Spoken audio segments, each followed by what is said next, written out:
धोनस्रि नार्जारि आरो बिफानि मुङा दलराम नार्जारि। बै समाव बर'फोरा गाहायै बयबो गुदि बाथौ धोरोमखौनो सिबियोमोन।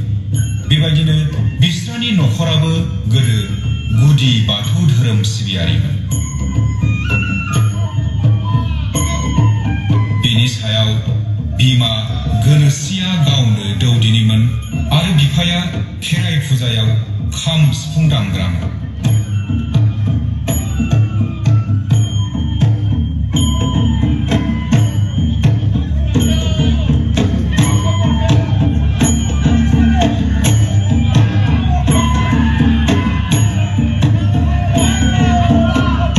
बेनिखायनो जानो हागौ बिथां जोहोलावनि थैयाव देंखोनि बिदैया हाबनानै दंखायोमोन। दलरामहा गासै 7 फिसाफोर दंमोन। नीलेश्वर ब्रह्मआनो बयनिख्रुइबो दुइसिन फिसाज्लामोन। बिदा फंबाय बिब' बिनानावफोरनि मुङा जाहैबाय बाहादुर सिंह ब्रह्म, आसार सिंह ब्रह्म, बिसार सिंह ब्रह्म, खोलोमसुरि ब्रह्म, फुलेश्वरी ब्रह्म, धरणी सिंह ब्रह्म, सोमेश्वर ब्रह्म, फुलेश्वर ब्रह्म आरो नीलेश्वर ब्रह्म।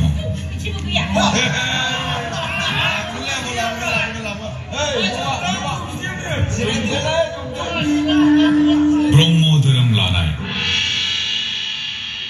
बै समाव बर' गामिफोराव गुदि बाथौ धोरोमखौनो सिबियोमोन।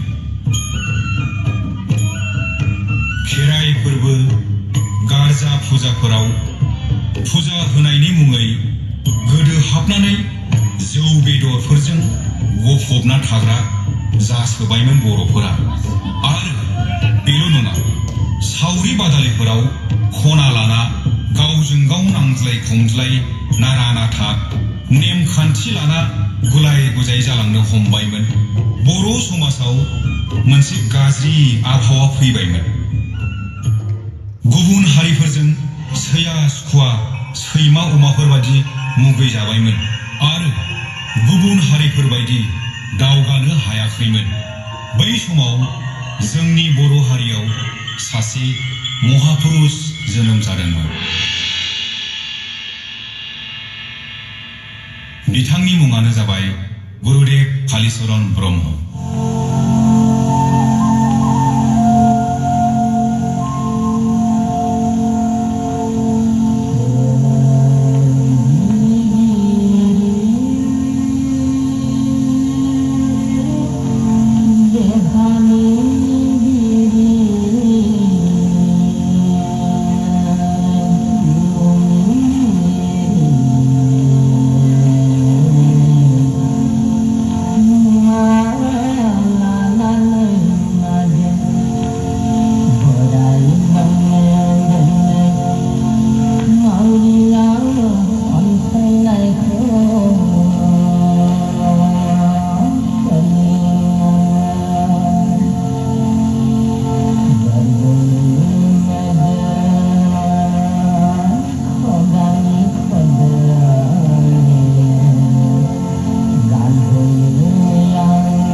स्वामी शिवनारायण परमहंसनिफ्राय ब्रह्म धोरोमनि दीक्षा लाहैदोंमोन आरो ब्रह्म धोरोम नाजावना जोंनि गुलाय गुजाय जानाय समाजखौ फोसाबफैनाय समाव जोहोलावनि नखराबो ब्रह्म धोरोम आजावहैदोंमोन। ब्रह्म धोरोम आजावखांनायनि उनाव जोहोलावनि बिफाया नार्जारि मुंखारिखौ सोलायनानै ब्रह्म बिमुं लायो। बेबायदिनो जोहोलावनि नखरा खाम दामनाय, सिफुं सुनाय, जथा दामनाय, देउदिनि मोसानाय, खेराइ फुजा होनाय बर'नि गोजाम धोरोमखौ नागारलांदोंमोन।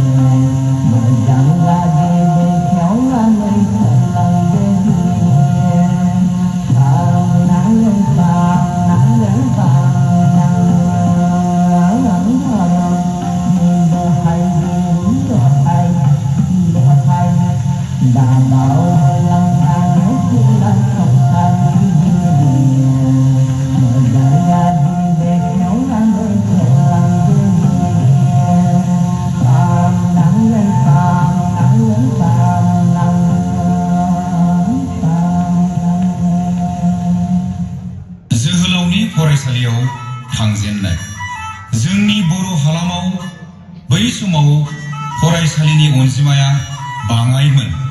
जोहोलावनि गामि गयबारियावबो फरायसालि गैयामोन।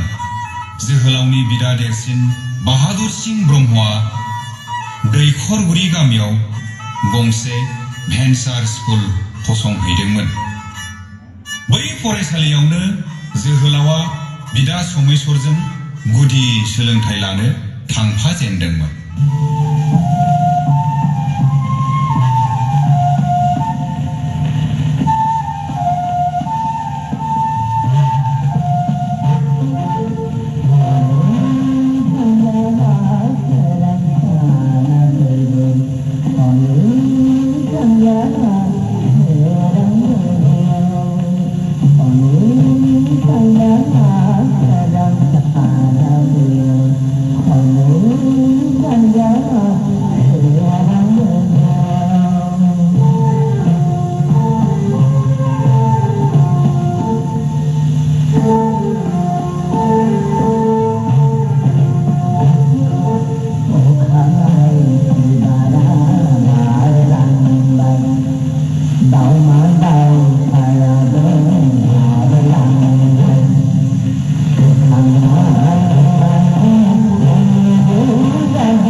गोजौ थाखो गैयैलाय कमल सिंह एमभि फरायसालियाव फरायहैयो। कमल सिंहआव बोसोरनै फरायहैनानै उनाव साफरग्राम एमालगेटेड एकाडेमियाव फरायहैबावो। साफरग्रामनिफ्राय आरोबाव फरायसालि सोलायनानै बासुगावआवबो फरायनो थांबावो। बेवहायबो बिथाङा फरायथिराखैमोन। जानो हागौ बिथांनि नागिरनाय लुबैनाय आरो हास्थायनाया गुबुनमोन। बेखायनो बिथाङा जेरावबो गावनि लुबैनायखौ सुफुंनो हायैनि थाखाय खाराव माराव नागिरबायदोंमोन। बेबायदिनो बिथाङा जोबनायाव धुबुरीयाव फरायहैनाय जायो। बिथाङा मेट्रिक आनजादसिम सौहैना एकाडेमिक सोलोंथाइखौ दोनथ'हैदोंमोन।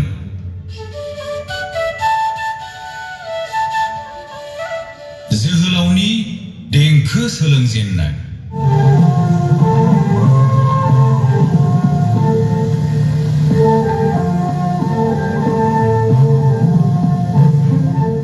बिथां जोहोलावा संगीत एबा देंखो मेथाइफोरखौ उन्दै समनिफ्रायनो बिमा बिफानिफ्राय मोनबोदोंमोन।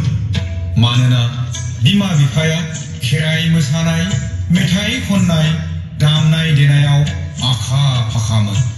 बिथाङा फरायसालियाव फरायनाय समफोरावनो मेथाइ रोजाबनाय, देंखो बोनायफोरखौ गोसो होबोदोंमोन जानांगौ।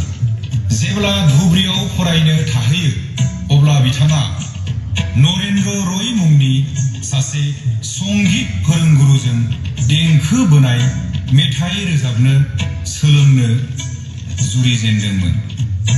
बिथाङा गलगन्जनि सासे अस्ताद आरो ड्रामाटिस्ट मिउजिशियानबोमोन। धुबुरी क्रान्ति शिल्पी संघनिबो सामलायगिरि आरो इप्टा इन्डियान पिपल्स थिएटर एसोसिएशननि जानानैबो हाबा मावोमोन बे संघआ। अब्लासो बिथाङा गावनि जिउआव माबा मोनसे बेसेन गोसा जिरादखौनो मोननाय बायदि मोनदोंमोन। बे समनिफ्रायनो बिथाङा संगीतनि आदब खायदाफोरखौ सोलोंना लादोंमोन।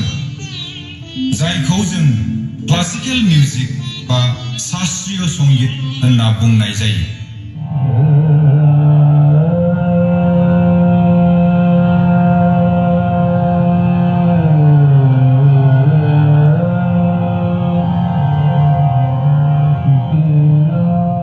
बिथाङा कलिकातायाव स्वामी प्रज्ञानन्दजी जोंबो उच्चां संगीत विद्यालयाव सोलोंथाइ लाहैबावदोंमोन। अनसाय आफाद 1949 बै समाव धुबुरीयाव फरायनो हस्टेलाव थाहैब्ला जोंनि बर'नि माखासे जाखांफु लाइमोनफोरखौ जोहोलावा लोगो मोनज्लायहैदोंमोन। बै लाइमोनफोरानो जाहैबाय समर ब्रह्म चौधुरी, सतीश चन्द्र बसुमतारी, सहाराम ब्रह्म, कमल कुमार ब्रह्म, तरुण नार्जारी, प्रसेनजित ब्रह्म, मदाराम ब्रह्म आरो माखासे साननो हनो गोरों लाइमोनफोर। बै समाव सारा आसामावनो जांख्रिथायनि मोनसे दोहौ फैदोंमोन। बै जांख्रिथायखौ कलागुरु विष्णु प्रसाद राभामोनहा दैदेनदोंमोन। जोंनि बर'नि बै लाइमोनफोराबो बिथां कलागुरुनि बिथोनावनो बे अनसाय आफादखौ 1949 मायथाइयाव दानाय जादोंमोन। बे आफादनि आफादगिरिया जोहोलाव नीलेश्वर ब्रह्मआ गावनो जादोंमोन। बिथांमोनहा फरायसा समनिफ्रायनो हारिनि गोबां बाथ्रा सिन्था धारणा खालामबोदोंमोन। बिथांमोनहा फरायसा समनिफ्रायनो बर' हारिखौ फोजाखांनो आरो गोजौआव दिखांलांनो थाखाय गोबां बाथ्रा गोथौवै सानबोदोंमोन। जोहोलावनि खन्थाइयावबो हारि जांख्रिथायनि बै आखुथायफोरखौ नुनो मोनो। जेरै गिनांगौ गैया, गिनांगौ गैया, गिनांगौ गैया, ओइ जोहोलाव नों थाद'नो नाङा। आरज गाबहर जोहोलाव नों दिन्थिगुरुनियाव। बारदै सिखोला बारहुंखा, सार अन्थाइ आरो अन्थाइ, बेंदोंब्लाबो खर' सायाव दावगा बाराय आगान, नों देरहानो नांगोन। दा नागार, दा फावसाय, नों सौहैजोबनांगोन। मा मोनखो? मा खोमाखो? बबेयाव जेनखो? बबेयाव देरहाखो? दासान दासान जोहोलाव थांखिखौ होसोनाय समाव गिनाय बानाय मथरनाय, दुखु दाहा, अननाय माया फैयोब्लाबो सिखा महरै एरायनांगोन जोहोलाव नोंनि बे थांखियाव। आरज गाबहर जोहोलाव नों दिन्थिगुरुनियाव। अनसाय आफादनि गुबै मावथांखिफोरा जाहैबाय गामि गामि गोदोसोना थानाय देंखो, मेथाइ, सल', सल'बाथा, सल'मा, दामनाय देनाय, मोसानाय मुसुरनाय, गाननाय जोमनाय, दानाय लुनाय आरो बर'नि गोमालांनो नागिरनाय हारिमुफोरखौ बोखांना संरैखा होनाय आरो लाइमोनफोरनो थुलुंगा होनाय। बे अनसाय आफादनि लिंथुमनायाव बर' नेशनेल कन्वेन्सन खुंनो लाहार फाहार खालामनाय जायो। 1951 मायथाइयाव बे कन्वेन्सनखौ क'क्राझारावनो खुंनाय जायो। बे कन्वेन्सनाव बर'नि गोबां इन्टेलेक्सुयेलफोरानो बाहागो लाफैदोंमोन आरो बर'नि गोबां आफादफोराबो बाहागो लाफैदोंमोन आरो मोनसे गेदेर थांखि लानाय जायो बे मेलाव। बेनो जाहैबाय बर' थुनलाइ आफाद दानाय। थिग बेबायदिनो 1952 मायथाइनि 16 नभेम्बर खालि बर' थुनलाइ आफादा बासुगावआव जोनोम मोनो।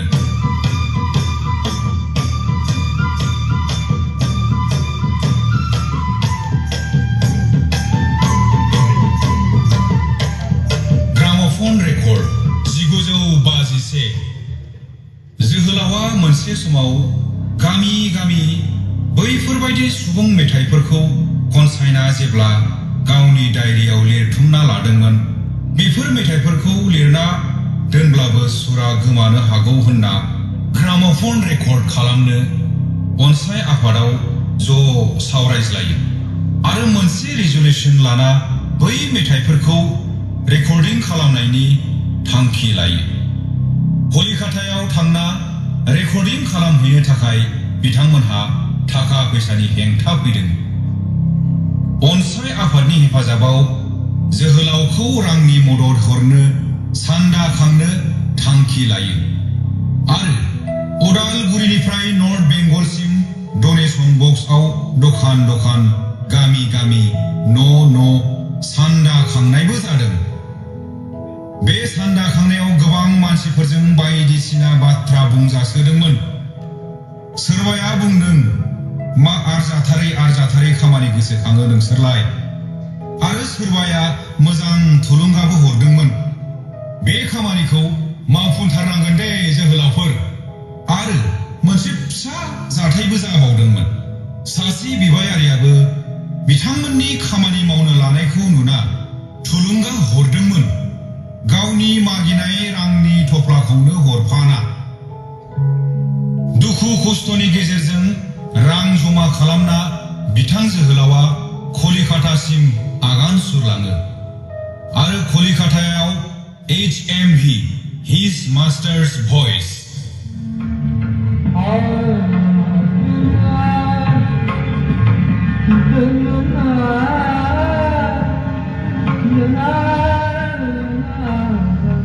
मिउजिक कम्पानियाव बर'नि गिबिसिन मेथाइखौ रेकर्डिं खालामहैनाय जायो। बे मेथाइया जादों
कलम्बिया मिउजिक कम्पानियावबो बिथाङा गोबां मेथाइ रोजाबबोदोंमोन। थुनलाइ सिबिनाय जोहोलाव नीलेश्वर ब्रह्मआ माखासे बिजाबफोरबो लिरलांदोंमोन। बिनि गेजेराव बालाब गानै बर'नि खन्थाइ बियो मख'जाथाव। बे बिजाबखौ मोननै बाहागो खालामनानै दिहुननाय जादों। खन्थाइ मेथाइ आरो खुगानि खन्थाइ। खन्थाइ मेथाइयाव गासै दों 14 आरो खुगानि खन्थाइयाव गासै दों 40 खन्थाइ दङ। बे बिजाबा 1952 मायथाइयाव दिहुनजादोंमोन। बे बालाब गानै खन्थाइ बिजाबनि सायाव जोहोलाव नीलेश्वर ब्रह्मआ गावनो ओरैबायदि बुंदों, सानस्रिनि लैथोआव सोमजिसै नांगौ समाजनि थाखाय मेगन आरो गोसोआव रोजोबनाय मेथाइ आरो नांगौ दिनैनि बे गुबुन गुबुन हारिनि मुस्रि आरो मोननायनि नारलायनाय समाव हारिनि मोखां खिन्थिनांगौ खामानियाव नांगौ गोग्लैसोनानै थानाय खुगाजों खुगा बोहैबोनाय बर' हारिनि मेथाइखौ मोजांनिफ्राय मोजां गाहामसिनै जुगनि गोमोथाव महर मुस्रियाव दांनानै बैसोमुथियाव फोसावनो बिथां जोहोलावा मेथाइ खन्थाइनि अनगायैबो माखासे मेगाजिनफोराव रायथाइ सल' सल'बाथा सावरायथाइ बेफोरबायदि लिरबिदांबो लिरबोदोंमोन बिथांनि खन्थाइफोराव जोङो बिमा सिबियारि हादर सिबियारि हारि माहारि फोजाखांगिरि मिथिंगा सिबियारि बोथोरनि खौरांगिरि अबंलावरि अनसायगिरि आरो गोसो थोनाय सावगारिफोरखौ बेरखांनाय नुनो मोनो बेफोरनि मादाव हारि उनफावरि खन्थाइ जेरै संसाराव बयबो खोमा सुबाय गावनि गाव हारिखौ थिखांबोबाय जोंनि हारियाल' उन जाबाय हनै बोथोर बोयो सासो थांलायबाय हारिखौ रोदा सुहोनाया मालायनि सिगाङाव फसंनाया मिनि रंजानायजों जानो थाङा हनै बोथोर बोयो सासो थांलायबाय हारि थिखांनायाव लेखा नांगौ संसार जानायाव बुद्धि नांगौ जेबो गैया जोंहा आवा फावा बोथोर बोयो सासो थांलायबाय जोहोलावनि खन्थाइ बिजाबाव लिरनाय दाउ गगरा खन्थाइयाव जोंनि बर'फोरनि मैहुर खालामग्रा आखुथायनि सावगारिफोरखौ बेरखांनाय नुनो मोनो दाउ गगरा फारौ गगरा सारि सारि दंफांनि बादारि सिलाय दं बाननाय हौवाया सनाराम साफ्रासि थुम गावासै तुब्ला फैयासै खोथिया फाख्रा दे जादिनि दे लोंदिनि होननाय हौवाया नायखा जोहोलाव हाराव मुराव जानाय हौवाया बादारि खांखुवा बादारि खांखुवा बिथांनि खन्थाइयावल' नङा देंखो रोजाबनायफोरावबो बे मैहुर खालामनाय आखुथायफोरखौ जोङो खोनानो मोनो जेरै सासे मैहुर खालामग्राया बिबोनांफोरजों जंखायनाय मेथाइयाव जों सावगारि बेरखांनाय नुनो मोनो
लखनऊ भातखान्डे 1954 लखनऊ भातखान्डेयाव गोजौ थाखोनि संगीत सोलोंनो थांदोंमोन जोहोलावा विष्णु नारायण भातखान्डे संगीत विश्वविद्यालय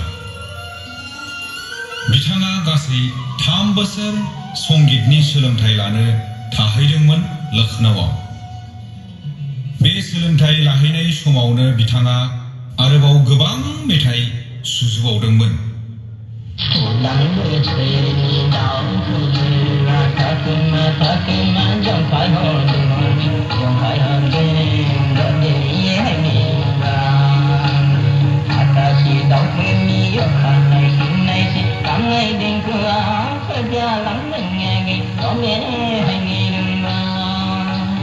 मोजाङै जानजि खालामनानै सानफुंसे सानफुंनानै सानजों नायनानै सान मोजां सानखोनानै सिदिलि रायजोनि हौवा बुरखाखौ फोरबोजोरानि सान दंफांजों गाननाय जोमनाय लुवा लुबाव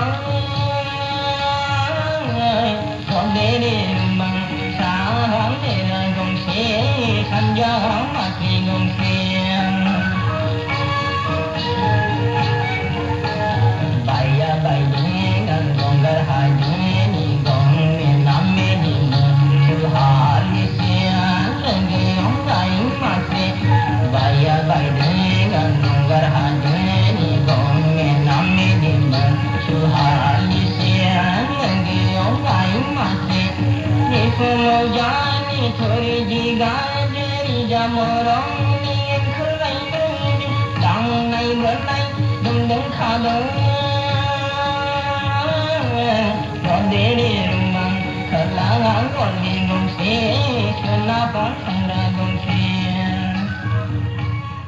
बिथांनि मेथाइफोराव हारि फोजाखांनाय गोसो थोनाय धोरोम सिबिनाय मिथिंगाखौ मोजां मोननाय मेथाइफोरखौ जों बेरखांनाय नुनो मोनो। लखनौआव फरायहैनाय समाव बिथाङा सासे समायना सिख्लाखौ मोजां मोनखोमालांदोंमोन, नाथाय बै सिख्लाया गाव मिथिस्लाबै गुबुनजोंसो जुलि जालांदोंमोन। मोनहाङैनो मोननो थाङा मोनहाङैनो नुनो थाङा सोरो मोनदों जिउनि सोरो मोनो नुजाफै आंनि आलावरि गोसोनि रोजाबनायाव बिफांनि दाउखौ गाबनायाव बिलाइनि बार रिफिनायाव आय' थाया नामा नोङो थाया नामा नङाब्ला गोसोआ मानो गाबो नुजाफै आंनि आलावरि गोसोनि रोजाबनायाव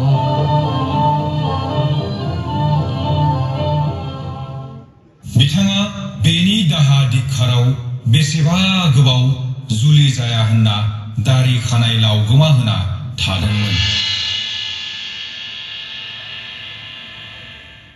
धोरोम सिबिनाय आरो समाज सिबिनाय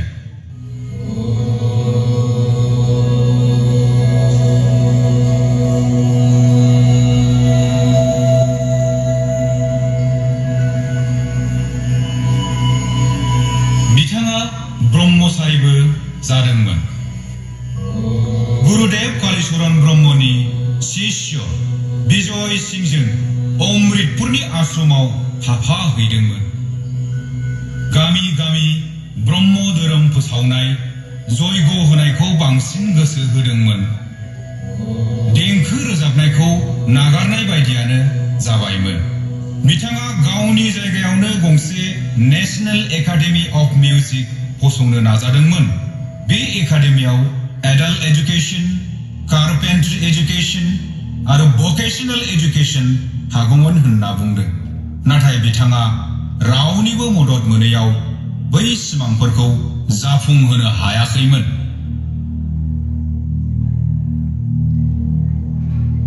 जोहोलावनि संसाराव हाबनाय 1968 बै समाव गसाइगावनि बारदै सिख्ला ट्राइबेल सिनेमा कअपारेटिभ ससाइटिनिबो आफादगिरिमोन बिथां जोहोलावा। बे समाव गसाइगावआव थानाय बारदै सिख्ला ट्राइबेल सिनेमा कअपारेटिभ ससाइटिनिबो आफादगिरिमोन। बेयावनो बिथाङा सासे सिख्लाजों दिनै नुदाव गाबोन रायज्लायदावखौ लोगोफ्रा नुनायलाय बिथांखौ बे सिख्लाजोंनो जुलि लानो खावलायो। जेब्ला 40 बोसोर बैसो जायो अब्ला लोगोफोरनि थिननायाव बाय बाहागिनि थिननायाव बेजोंनो जुलि जानायनि सिमांखौ दाफिनो। 1968 मायथाइयाव बालिमारि गामिनि करेन्द्र मोसाहारी आरो रजनी मोसाहारीनि फिसाजो प्रमिला मोसाहारीखौ हाबा खालामो।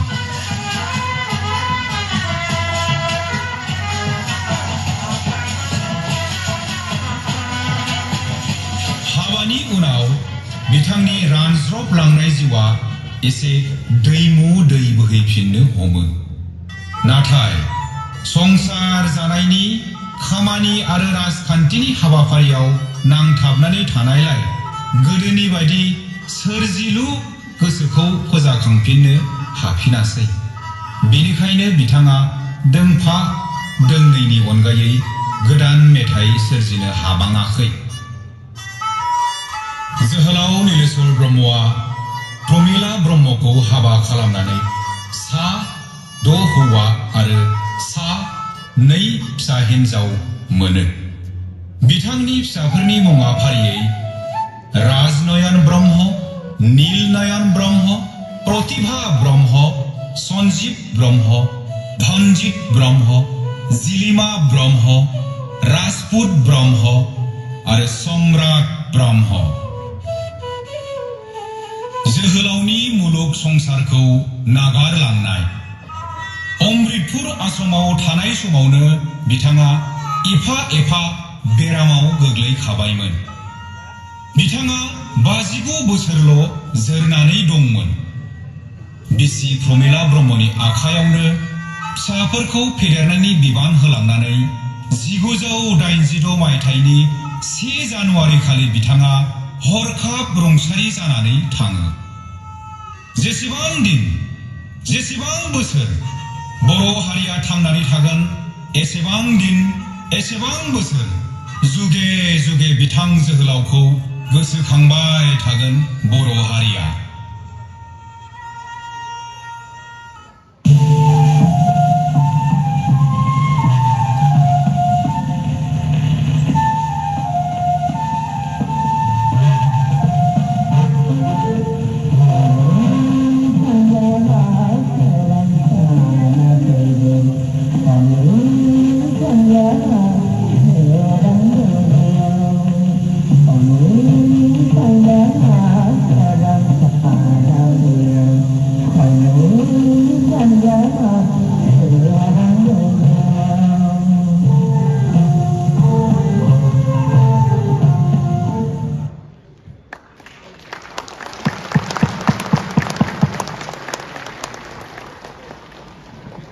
जोबोर गोजोननाय थाबाय बिथांमोननिसिम। बेवहाय थानाय फावगिरिफोरनि मुंखौ फारियै खनसे